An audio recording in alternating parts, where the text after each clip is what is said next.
You know, right. The podcast that uncovers the origin stories of some of the biggest names in media, entertainment, sports, entrepreneurship, and of course, Big Brother. Nick Durst here along with Joe Calabrese and Joe. The hits just keep on coming, and we are very excited for our guest today. Long overdue, I would say, but we finally hunted him down, and he's going to join his fellow castmates as a guest on the You Know Right podcast. We don't really have many people left from the season 26 cast left to have on.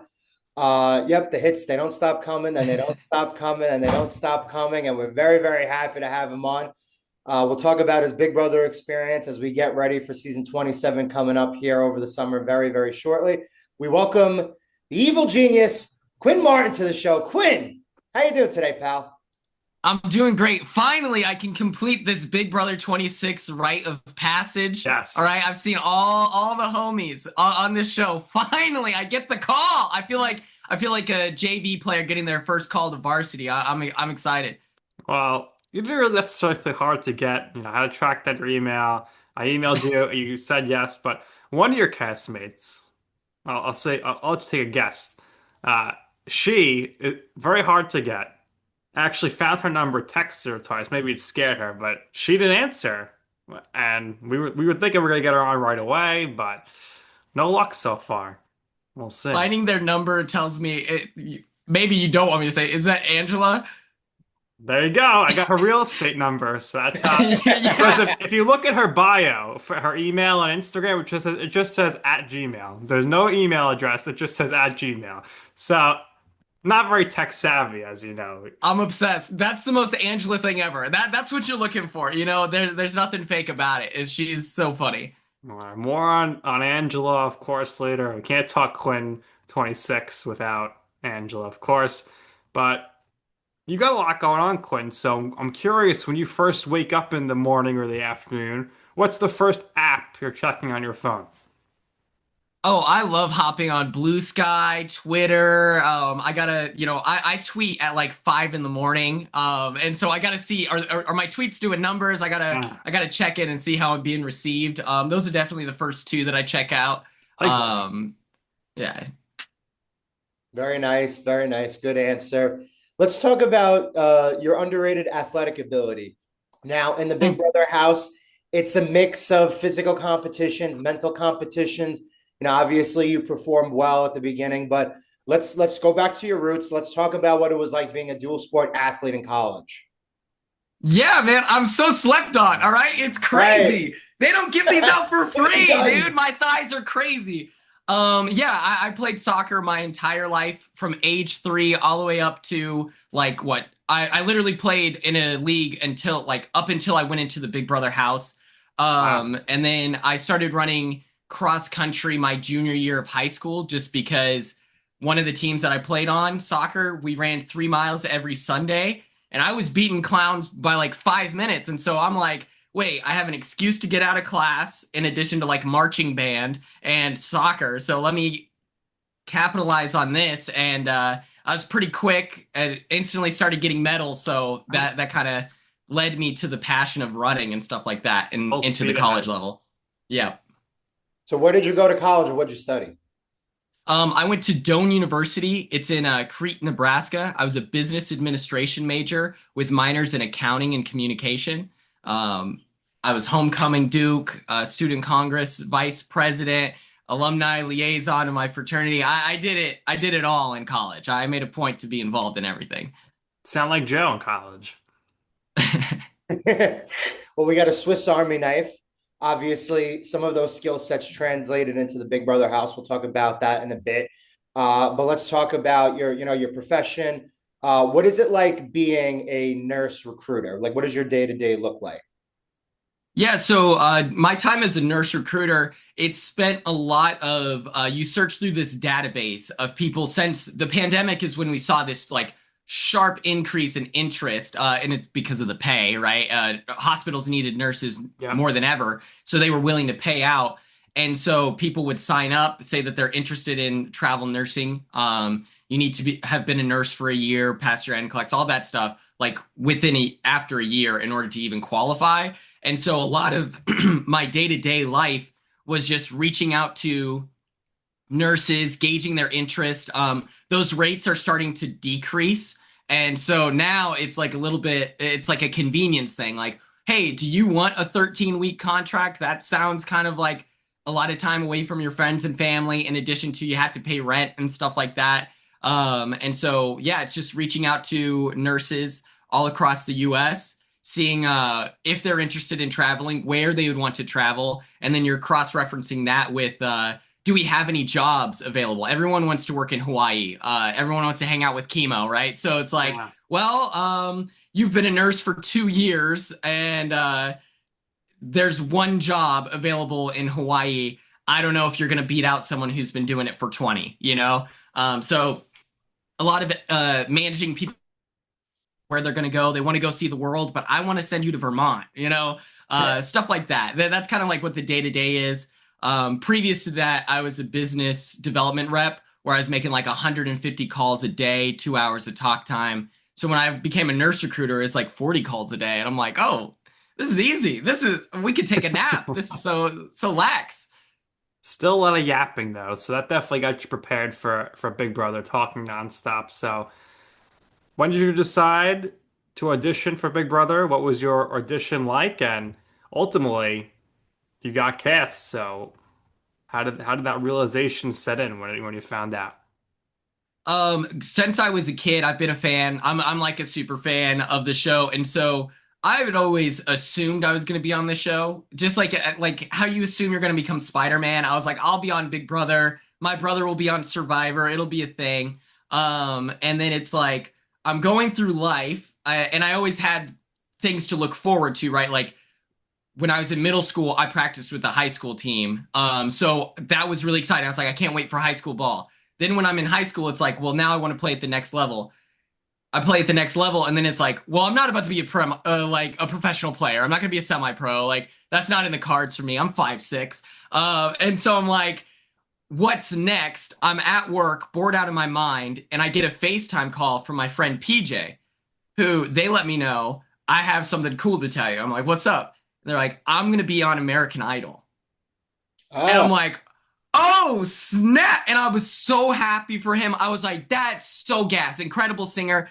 And in that moment, I then went back to my work chair. And I'm sitting there talking to construction workers. And I'm just like, I don't want to do that. This is so boring. That same day, Turner and Pooch from season 24, they drop a now discontinued podcast called the Oasis Podcast. And they talk about their casting experience. And I get to watch Pooch's video. And in that moment, I was like, wait, this is not hard. Anyone can do this. It's like everyone, I feel like, gets in their head of how difficult this application process is going to be. But as long as you're yourself, it's very intuitive. You can do a lot of research. I have like a 36-page document of just like everyone's opinions of how to get cast on reality TV. But that like inspired me. I applied for Big Brother 25. I got a call the very next day, but I applied like very, very late into the process. So it was like I got one call, didn't do a great job. So BB26, I started like studying. I watched Big Brother 10 the second that call ended because I knew I bombed it. And I just started researching everything I could about the casting process. I wanted to make sure that I knew every season, every player, make sure I was well studied, because when you have such a great opportunity like being on Big Brother, which I had already decided was going to happen one way or another, whether I'm 50 or not, like 50 or 25, I'm going to get on this show. And so I was like, I want to be as knowledgeable as possible and pay respect to the game that I love, so that when I find myself on the big screen, I'm at least honoring something rather than just kind of like wandering around. Casting process, I'm going through it. I'm getting on really well with my casting director. This was her first year with Big Brother specifically. And she's helping me through it. She's being very supportive. All of a sudden I get cut. They like at some number point, they fly people out to LA. I have no idea what the number is. I don't know what the situation is. And I didn't get the in-person interview. And so I'm real disappointed. They meet with everyone. And then I get a FaceTime call and they're like, hey, we met with everyone today. And long story short, you're back in. Hmm. And I'm like, oh, that's cool. They let me know the only person that this has happened to in the history of Big Brother was America Lopez. I'm a big America fan. And I go, oh, sick. And then I'm looked in the eyes and they say, but you're not America. And I was like, whoa, I didn't think I was. But yeah, that was kind of my casting process. It felt like I had already lost Big Brother 26, even going into sequester, because I'd already been cut. So Yeah. I got my own battle back. And so I felt like I was playing with house money. That was kind of my casting experience. That is pretty interesting. And that document, you should, if you wrote that, you should publish that as a book or That's something. what I was gonna say. At least put it as a PDF online. Put it for Put on the 19.99. Patreon behind the Yeah, Yeah. paywall. I do have Dan's PDF, and people ask for that all the time. I became like I bought a cameo from Zach Wertenberger, Corey's brother. He was on Survivor, and his Yeah. whole thing is he helps with casting videos and stuff. And I just wanted to hear that my casting video was good. I was fairly confident. I heard all the things that I expected to hear, but I just wanted to hear from someone that made it on a show that I was cooking. He did that, and then he also sent me the link to Dan's book. So now I have that. And so now I find myself in the Zach Wertenberger position where now all these fans are messaging me being like, hey, send me that link to Dan's book. Let me see Dan's book. And I'm like, all right. Let me give out my personal email, I guess. This is fine. But yeah, Nice. lots of fun. And shout out to Pooch, our fellow Staten Islander, two-time guest on the show. He, of course, messed up, putting himself on the block, and people don't learn their lesson. They continue to pull Pooch year after year. Yeah. I get his gamble though. I Uh, get it, man. He's but like, and man, you everyone were hates. kind of involved in the Pooch of this season because with Yeah, Cedric. Cedric asked, bro. And I remember I was like, I don't know if that's a good idea. I said, I'll ask the rest of the members of the Pentagon. He goes, okay, yeah, just let me know. I remember talking to everyone.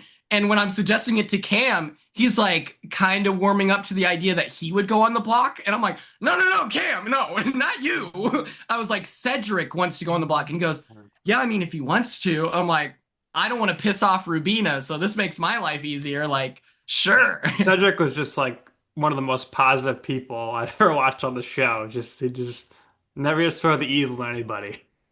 Dude, he's a sweet guy, and he's from Duncan, Oklahoma, which is about like Oh, 40 minutes away from me. oh, So very love that. close. All right. Very nice to hear that you had that Oklahoma connection. Now, I don't know how you did this. Is very impressive, but you were only a have not the first week. How did you not be a have not beyond that? I tried. I swear to you, bro, I tried. Week 2, we had to nominate people, and once again, like I love Rubina, and so we're like picking everyone, and then it comes down to Rubina, and I'm like, can I? And I'm like asking, I was like, can I just be a have not again? Like I'm getting shredded here. It's great.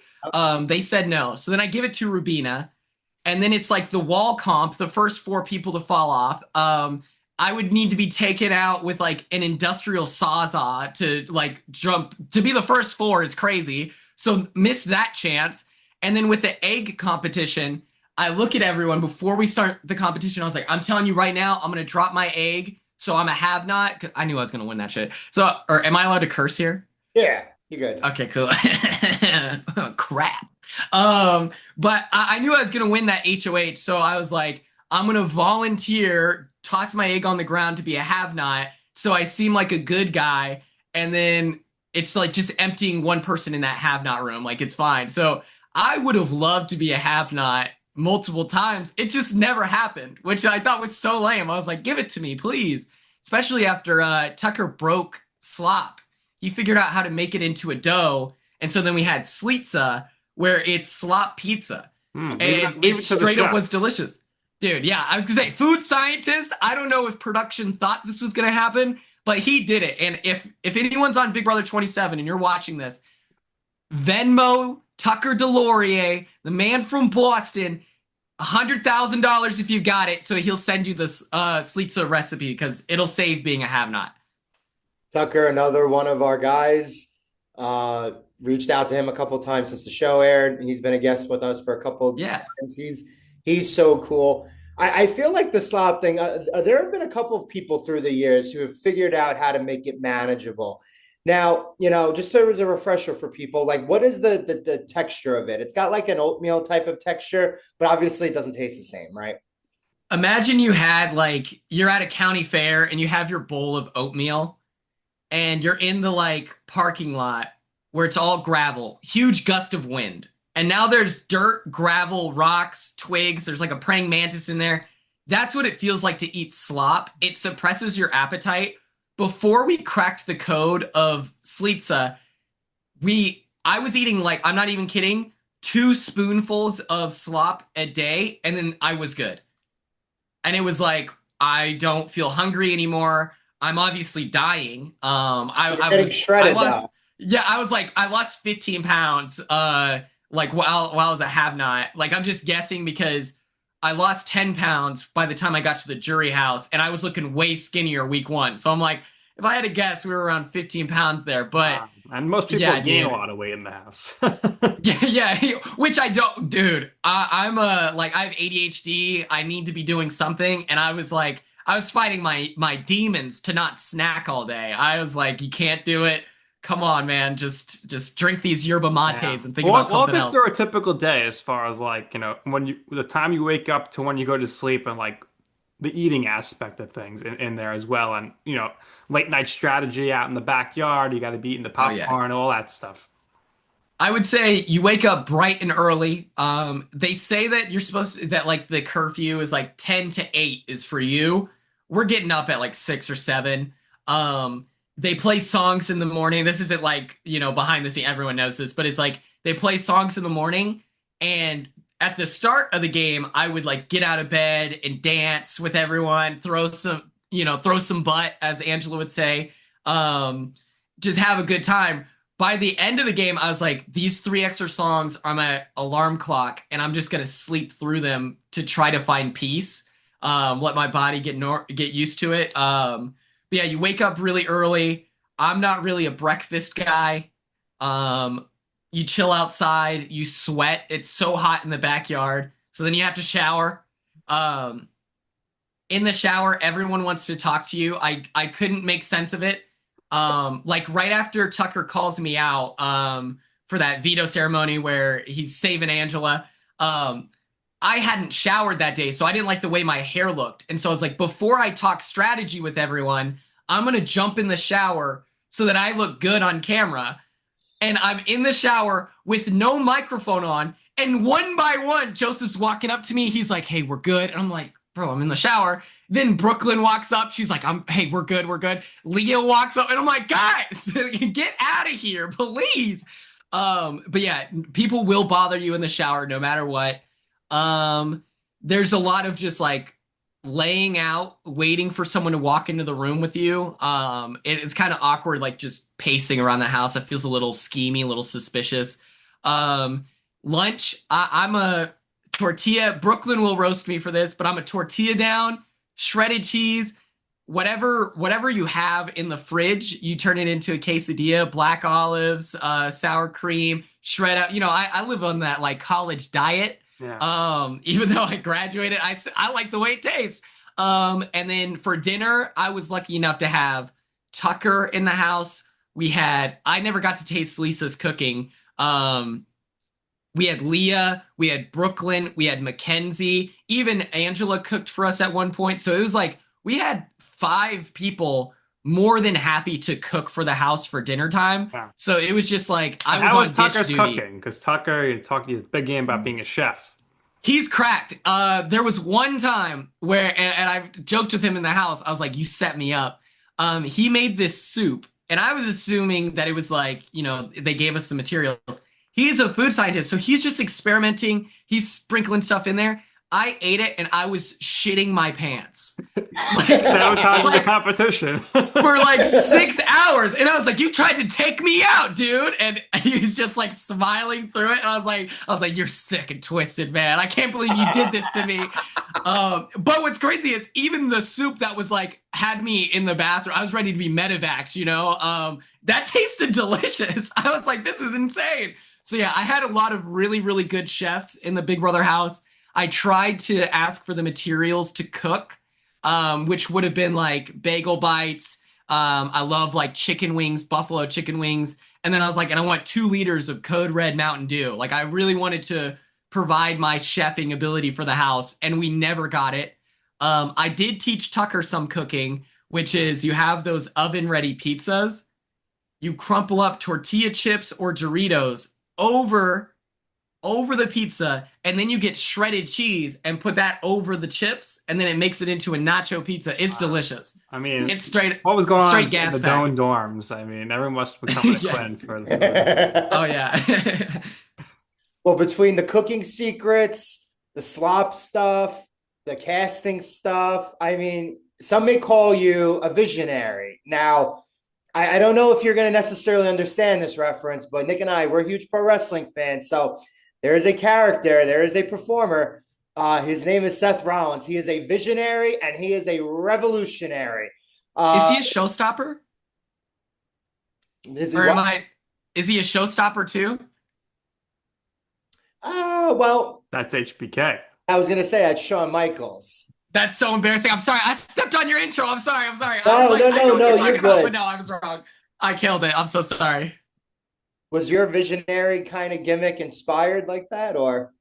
No, no. I love like even like in college, like my friend groups, we always have like a name. Like I like having a like I went to MacArthur, MAC, Mac, and so we were called Mighty All Star Click, Wow. and stuff like that. I was in drumline, and so me and my boy like Antoine, Jalen, Noah, we're called the Bwoes. Like no matter what, I have a title for my friend group, and so for like the Visionaries, I wanted us to be called Third Eye. But I got outvoted by T-Core and Chemo. That's how I should have known I was at the bottom of that. But yeah, the Visionaries was because we all had glasses. If I had known that there was some wrestlers had such cool names, I would have probably done a little bit more research, you know? Now you can start watching. I'm down, I'm down. So Who's tell us someone to look out about for? sick nasty nation and big dogging. Yeah, big dogs. Come on out. Big dogs. What's funny is I kept seeing that clip on Twitter, and I was like, what's crazy is that wasn't even the first time I did that. So I didn't even know what I was referencing in that clip. But yeah, sick nasty is a phrase that I've used my whole life. I thought it was I was pretty shocked that it caught on the way it did. It turned into like a copy pasta thing on Twitter. It was a whole meme. And I was kind of shocked because I was like, have you guys not heard of this before? And then, big dogging, I worked in the sales industry, and people would say like, scared money don't make money. And then I would follow up and I'd be like, big dog Zeke, come on now. Like, so those are just parts of my life that I repeated in the Big Brother house that seemed to pick up a little bit of What traction. about the But lesbians for Quinn? yeah, yeah. I got out of the house. I got out of the house, and they tell you, they're like, stay off social media. Like, people are crazy. I instantly downloaded Twitter. I was like, we're back. Absolutely. I get on and I see lesbians for Quinn and non-binary ghouls for Quinn, and I'm fully gassed. I was like, this is what I'm talking about. This is the people that it makes sense that they would root for me. I'm very thankful. My Instagram following is 81% women. So I'm like, I get it. I'm a bit feminine. I'm not the traditional masculine guy. Like, I understand. So I was very honored to see lesbians for Quinn be a thing. Like that's worth the 750K. I'll tell you that much. A lot of ladies in your life. Let's talk about the two ladies you're most tied with in the house, Angela and Leah. What's the Oh relationship yeah. like today with those two? I mean, I'm about to go on a cruise with Angela, so we'll see how that I hope you goes. guys are She sharing might a throw. room. Oh my god, that'd be I great. was gonna say you got I, to help us get her on the podcast. Oh, for sure. What's funny is if we shared a room, that would help my sleep talking because I didn't sleep talk whenever Angela when we slept in the same room because she snores so loud that we kind of like canceled each other out. And so yeah, I'm about to be on a cruise with Angela. That's gonna be great. And then like Leah and I are still friends and stuff like that. Just we're all just hanging out, busy with our lives, that kind of thing.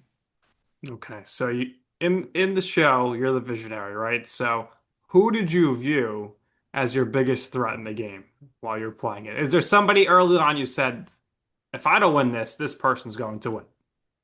Early in the game, I identified Cam as someone who was like really dangerous. He was in every alliance that I was in. The Pentagon, the Collective. Tucker called it the Robinsons. To me, we were the have-not stinky boys. I couldn't remember the Robinsons, but or no, the Andersons. And so I identified Cam as someone who was like a threat because he's the type of guy, he doesn't even have to say anything and he's included. And I'm like, that must be nice. I'm out here working as hard as I can to get included in these alliances, and he's just able to like chill. So he was someone I identified as a threat early on. I knew that Brooklyn and Chelsea were like really talented players, but I wasn't scared of them because we were aligned. But then after Tucker called me out, I was like, great, now I have an arch nemesis in the house. We're gonna have a fight to the death. And it was a call out where I'm a super fan of the show, and I'm like, you've killed both of us.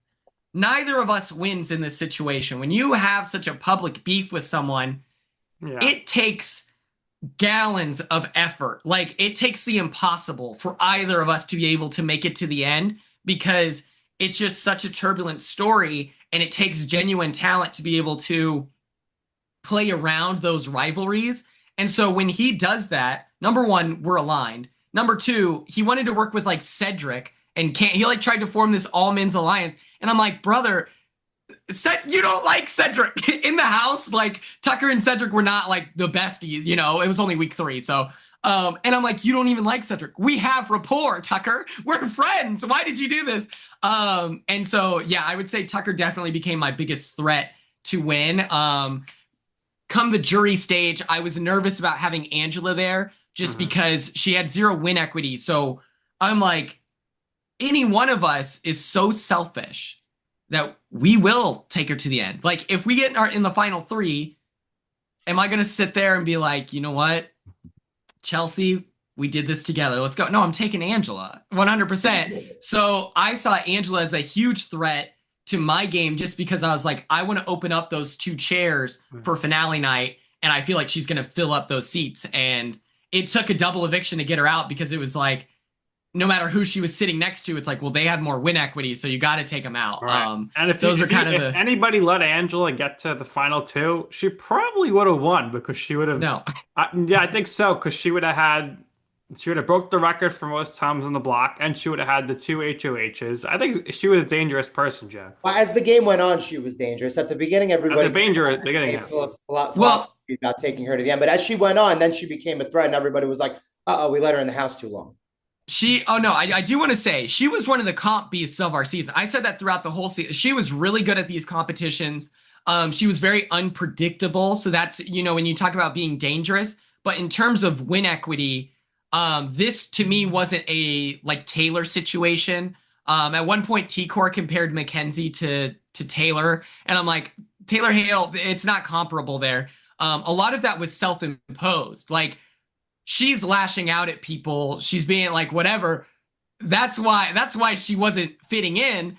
Everyone loved, like, she was the most popular person in the house. When she won HOH, everyone was high-fiving. We're like, let's go. Angela's the best. And she is like a very, very nice person. The house just brought out the worst, which made for excellent TV. I think that she should be on, like, get her on House of Villains immediately.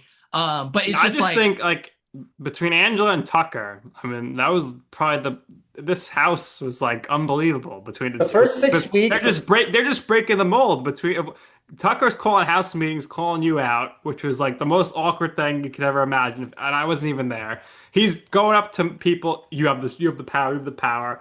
Angela's going crazy on you and everybody and calling out crazy eyes. I mean, when you're sitting in there experiencing this, are you thinking at all like, wow, this must be such really good TV and what a great job the casting directors did with these 2? It was interesting. Like Tucker, he has a background in theater. And so, and he would go up to me, we were talking about WWE earlier, with our rivalry where we're calling each other out. He's looking at me and he goes, hey bro, WWE, like we're making good TV, stuff like that. And I co-sign that. I think that if you're going to be on this show, and maybe this is a controversial, like, super fan opinion, but like there is merit to a floater game. It's very impressive. It takes a lot of technical skill, but that's not exciting TV. And I think that you have to go Not in there with the Joseph. intention of fireworks. And so I always really appreciated Tucker and his effort to make good TV. With Angela, I was so stressed out because I was like, I have no idea where this is coming from. I don't know where it's going. Like Tucker, I could identify. I was like, my man is looking for some screen time right now. This tracks. Girl, me too, right? Like I had 6 final twos. That's not great strategically. I wanted to open the door as wide as possible to stab as many people in the back because that's what I like to watch on TV. That bit me in the butt. And I'm sitting there and I'm like, at least it's good TV. You know, Tucker's yelling at me. At least we're going to go to commercial break right now. So it was really cool being able to identify that. If you watch his monologue before he uses the veto, I'm sitting there with the biggest smile on my face because I'm like, this is awesome. I'm witnessing Big Brother history in the moment. This is awesome. I love it. I got to call Tucker a no good, dirty, rotten, pig stealing knucklehead McDorkatron. Like, this is what you come here for. And it's good to have someone to bounce off of. And so Tucker, I could always identify where he was coming from. Angela had me stressed out. I was like, this is crazy. I don't know what to do. It was awesome. Yeah, I think Tucker saving Angela is one of the top 10 moments in the entire show's history. Unbelievable. Nobody saw it coming. But okay, so we talked about you feeling like you were at the bottom of the totem pole and the alliances that you were in. You know, you mentioned that you were in 6 final twos. You were looking to be like the evil, heel for the show last season. But let's talk about, outside of if you want to consider those regrets or not, let's talk about a scenario where if you would have gotten further in the game, if you would have made it to the final 3 and the final 2, what would a scenario like that have looked like? I mean, if I make it to the end, it's because I've comped out. Being able to kind of reflect, it's like I wanted to try to pick up the pieces with Cam, Mackenzie, Chelsea, and Leah. Like I wanted that group to take out the like Chemo, T-Core, Angela, people who weren't as like if you win HOH, you're gonna go after the like Chelsea, Cam, like you should at least. And so I wanted to do like a Survivor Winners at War, where it's like all the big dogs, we kind of have to band together in this moment, take out the people who would otherwise slip through the cracks and stuff like that. Now I know Chelsea had such a stranglehold on the house, which was I could identify in the house, He had but microchips in everybody. no, literally, it just feels whenever I think back, I'm like, it doesn't matter because if I put Chelsea up on the block during my HOH, she wouldn't have gone home. I could have looked T-Core, Chemo, Rubina in the eyes and been like, our road to the end is together. We have to take out Chelsea this week. And they'd be like, no, we're not doing it. Just because she was so good socially. Like she was phenomenal, right? Yeah. And so Yeah. it didn't matter what I did. It was like, and so for me, if you have such a good player, you kind of want to nuzzle up next to them and hope that you have a chance to take them out. So I think the road to the end is me comping out. Like I just have to win every competition or just win every veto. It would have probably looked like you, Leah, and like Rubina, or you, Leah, and like T-Core. Oh Or yeah. Leah and, like, I would definitely I wanted Mackenzie. I identified her as someone who was very loyal. I thought she was lying the whole time. I thought that was cringe. Like I thought it was like a lie where she's like, I just want to play an honest game. I'm like, yeah, me too. Yeah, right. She was telling the truth, which is so dumb. I should have just known that she was telling the truth. But I would have loved to work with her. I tried to during my HOH, but Chelsea just had that grip on her. So the road to the end is like me winning every competition. If I get in the final 2, I think I have pretty solid win equity against no matter who I'm up against. I think Chelsea has me beat, obviously, but I was ready to give like the full, like, I've played a ferocious game. I've lied to all of you, not because I had to, but because I could. And I knew I'd get away with it. Like I had these different pieces of my speech. I was going to say that I was related to Dr. Will, and that I had this huge weight of like my uncle being one of the greatest players of all time. And I've been forced to navigate this game just because Dr. Will has like thick, curly-ish hair. They're not big enough fans to be able to identify if I'm telling the truth. Like no one knows his like family tree, whatever. And then I'm like, they probably would have talked to him at the round table. And so I'm like, Maybe that'll trick someone. If I were on Survivor, I'd say it was related to Jerry Manthe. But yeah, the road to the end for me is pretty difficult, especially after that week 3 call out. Once I was identified to be a rat, it's kind of hard to bounce back from that. So speaking of rats, let's talk about the dirtiest house guest. And we talked about the cooks before. We had some good cooks. Were there any bad cooks in the house? I was a pretty bad cook. People will bully Cam online. I've seen people suggest that he's not a good chef. He made a grilled cheese sandwich with mac and cheese in it. That changed my life. I didn't even know that was allowed, but he did that. So he's a great chef. Um, who's a bad chef? I don't know. I never got to taste Lisa's food. So it's like there's a lot of discourse on whether or not she's a good chef. I never got to taste it because I was a have-not and then she was a have-not. So I'm disappointed I never got to taste her food. Um, I don't know if there's a bad chef. Because Chemo's really good too, and so is Rubina. Oh man, I'm probably the worst. I'm the worst chef. Probably me and Cedric, but I bet Cedric can cook steak. I can't, so I think I'm just the worst. Oh man. When did you find out that Chemo was such a great singer? Oh, within 20 seconds of being in the house. Oh my God. It was crazy. They let him get through so many verses of every song because normally they'll cut you off and it's like, you're not, please stop singing. Stuff like that. Um, Anytime I don't have a good voice. I just tried to do karaoke on Twitch last night. It was terrible. I would sing this rap song where it's called What Do You Want? And the like one of the hooks is it goes, what you want? Tell me what you want. I would go, and it would be like, stop singing instantly. And I'm like, you don't know that song. I'm like, you guys are such BSers. But yeah, Chemo has a voice of gold. We did karaoke in the jury house. He did some Frank Sinatra. He's got straight up, he's angelic, man. Like, I hope that he gets on like a singing show. I don't know what is under the CBS umbrella, but hopefully he gets a call. Speaking of angelic, if you and Angela were to do a dual karaoke song together, what would that song be? Oh my God. We crushed Unwritten by Natasha Natasha Bedingfield. Bedingfield. We crushed that in the jury house. We had so much fun. It can't be Wrecking Ball. I sung Wrecking Ball and she had her fingers in her ears and was like, please no more of that. It's so funny. But yeah, we're singing Unwritten for sure. I like that. So you're in the house, you go through everything. Unfortunately, you get evicted. How disappointed were you to see Jerry O'Connell instead of Julie Chen Moonves? I mean, you're the only person in the history of the game to get out of the house and not see Julie, but I know you are a Jerry fan as well. Yeah, that was really wild. It would have been cool to talk to Julie, of course. I had a house calls reference I wanted to make. It's funny, I told you guys this before this, but I just found some like season 7 episodes of house calls. What I had always imagined, like, if I get evicted, I'm gonna tell Julie, hey, I'm sure we'll talk about this tomorrow morning on house calls. Because that's, if you watch Old Big Brother, that's every single eviction. So I was disappointed I couldn't pull out that bit, but Kangaroo Jack is my third favorite movie. That's not even a joke. If you check me out, check out my Letterbox top 4. If you check out I'm on Letterbox, like check me out.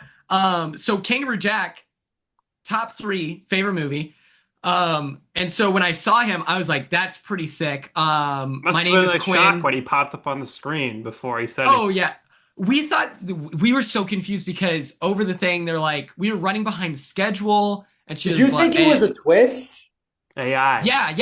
100%. I thought that there was like a new show coming out. So I imagined that Julie was hosting this new show. And so Jerry is this. And then like I was trying to figure it out because beforehand, they're talking to us through the like speaker system and we're like behind schedule. They're like, yeah, Julie's running behind schedule. And I was like, why wouldn't you just say like, hey guys, like Julie has COVID, like whatever. So I think they just wanted to preserve the surprise when he's on screen. His character in Sliders, his name is Quinn. And my mom said that she liked that name from watching the show. She wasn't like a big Sliders fan, but she liked the name Quinn. So it really felt if I'm gonna die in Written Big in the Brother stars. 26, Yeah, I'm like, I might as well get to be on the Jerry O'Connell episode. Like, if I'm not gonna win, at least I have that, you know? Could always say. Now you're the only one, so that worked That's out for true. you. So how did appearing on Big Brother change your life? I feel like being on Big Brother changed my life because now it is way easier to identify Big Brother fans. Previous to this, it's just like I watched this show and I was never able to like it would take some serious like sleuthing to figure out. Like I found out one of my coworkers watches the show and I'm like, thank God, this is great. Now I can just walk around and people identify themselves and we have that mutual interest as a super fan engaging with other fans. Wow. It feels important to me. I feel like that's part of the gig. I think that if you're on reality TV, if you're a megastar celebrity like myself, you owe it to the people to be interested in what they have to say and show up for them. Especially when it's kids. Like this show was really big in my development, right? Like, so it's really important to be there for them. That's been a huge change. And then other than that, my tweets get way more likes now. I was a real shit poster pre Big Brother, and so now I'm getting likes on the tweets. I'm like, man, life comes at you fast. This is crazy. That's what it's all about. So complete this phrase for me. You can't have the next season of Big Brother All Stars without. Without passion. And here's why. I think that so often we see people go on the show and they don't have a passion for the experience, so they're not playing as hard, or they're using it as an excuse to like fly under the radar. And I'm this like, whatever, I'm not a threat. I would rather die than like leave the house and they're like, man, Quinn was so good at like no one thinking he was a threat. Like that's crazy to me. That's not my type of player. I like that Dr. Wills and Jace Wyries, Paul's. And so I think that if you're going to be on Big Brother moving forward, you need to have a passion for the show so that you can deliver, because that's what the fans deserve. And so I played with passion. Tucker played with passion. Chelsea played with passion. Angela played with passion. And that was the winner and top three for America's favorite player. So if you're watching this and you're going to be on Big Brother, play with passion because it's way better than going home week 8 and no one knows like the intricacies of your game because you were so in the shadows, you know? Yeah. So talk to us about the first time post show that you were recognized in public and how you handled that. Um, well, oh man, we were going to the after party and some people found out what hotel we were in, which is crazy, but they were there with friendship bracelets. I should have brought them. But they like wanted, they called me over and I could probably find it, but it was like it was so crazy to me that they wanted a picture with me. So I like took a picture with them and then it was like they have these friendship bracelets with like Big Brother 26, Sick Nasty, like all this stuff on there. And I was like, how much is it? I asked how much like the bracelets cost, and they're like, we made them for free for you. And that to me was like a really sweet, like cool moment of almost instantaneous. When I got to the bar that we were at, the bouncer, I tried to hand him my ID and he goes, I know who you are. We took a selfie and he sent it to his wife. And so it's just like little things like that, seeing the messages that people sent. Here's the picture. This is Nice. Alved. Nice. But it was just like really cool. Meeting people who say like I was the first Big Brother player that they ever like saw themselves in. I understand that like I'm a quirky guy. I understand that I'm not the traditional sense of like normal. And other people might find that as like a reason to be insecure, but I find that empowering. And so those have been some of the best moments of like people being thankful and being gracious and kind. That's what I look for, you know? Very, very nice. Now, we talked about your profession before, what you do for work. What else are you up to now, and what else do you have up that evil genius visionary sleeve of yours? I love the evil genius. I like it. I feel like people are gonna bully me for you saying I was an evil genius. I feel like more of a nefarious like rat than evil genius, but I'll take it. I'll put it in the Twitter bio for sure. I stream 6 days a week on twitch.tv/ every now and Quinn 712 CST. I cover shows like Big Brother, Survivor, Deal or No Deal Island, Got to Get Out, anything that's coming out, the reality TV pipeline. I'm providing my commentary. I'm engaging with fans, trying to create a community of positivity. My goal isn't to bash any Big Brother players in the future or Survivor players of the now. I just want to appreciate and kind of offer a little bit of a spotlight on like, hey, when you're in the game, you don't know everything. So maybe we all shouldn't be so judgmental. That's kind of my goal and analysis that I provide. And then, yeah, that's pretty much what I'm up to is I stream on Twitch, check me out on Cameo, stuff like that. Going on a cruise in like 5 days. I need to fix my flight, but yeah, that's kind of what I've got going on. Very nice. Enjoy that cruise. So, Quinn, either in your life, your career, or your reality stardom, what has been your you know I'm right moment? What I mean by that, at the time or place you want to pursue something, you ask somebody for advice, they said, Quinn, don't do that. That's not going to work out. What are you, crazy? And you were like, listen, I'm going to go ahead and do it anyway. And in the end, you will see why it is that I'm right about this. And I can tell you, I told you so. Absolutely, man. I would have to one of the most meaningful I would say was me signing to a college, getting a like scholarship money to play soccer.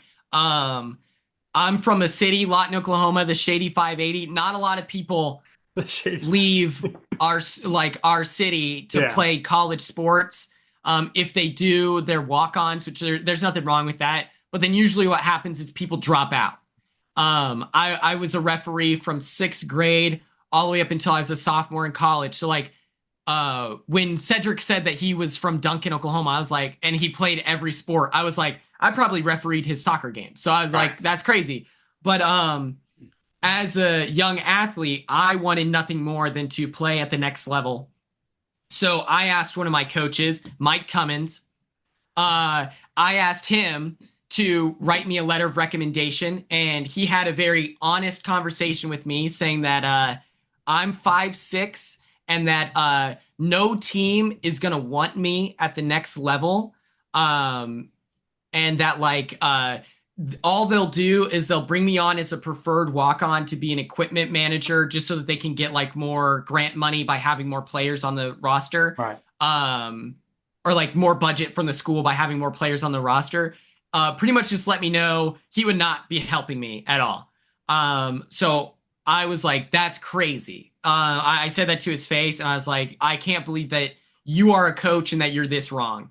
The next year, I played for the SLC South Lake Cosmos in OKC. I drove an hour to practice 2 days a week and then an hour to games. I played every minute of every game. We were state cup champs. And then I proceeded to get a soccer scholarship from 5 different schools, where then I competed at the next level in the NAIA with Doane University. Go Tigers. Very nice. So listen, on this cruise, they always have the soccer tournaments on the cruise. I always participate and win. So you got to give them the quinness on the court and soccer. You Or the participate gold- and win? Are you a the soccer gold player? medal. What's going on here? I used to play soccer, yeah. Dude, that's sick. Awesome, man. Yeah, so love the cruises, and I think you got to enter in that soccer tournament if they have one on the show. I'll do it. I'll do it for you. I'll bring my indoors for sure. Love the fact that you stuck it to him. Not only are you a nefarious rat, you're a nefarious, spiteful rat. Yeah, I'm filled to the brim with rage. Win for the win. Literally. We also have a friend says one day he's going to start a podcast based on the name You Know I'm Right. He's going to be Here's Why You're Wrong. So I think you would be an excellent first guest for that as well. That'd be great. I love that. I love that. The evil version of your podcast is great. Yes. But anyway, Quinn, this was a blast. We love your energy. We loved watching you in the house. You know, Nick and I, like I said, those first 5 or 6 weeks of last year's show, I really thought were some of the best in the show's history. The feeds were like undeniable. I thought you provided some excellent entertainment. And we wish you the best of luck moving forward. We appreciate the fact that you did this with us. Good luck with everything moving forward. Have fun on the cruise.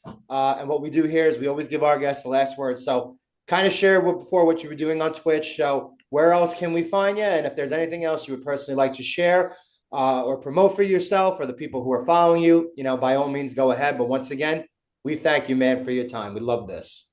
Thank you so much, guys. This is great. Would love to if you want me on for a future episode. Maybe if you get me and Tucker on an episode together for Oh, Big Brother 27. Whatever Well, you we've need, done, just let me consider know. it done.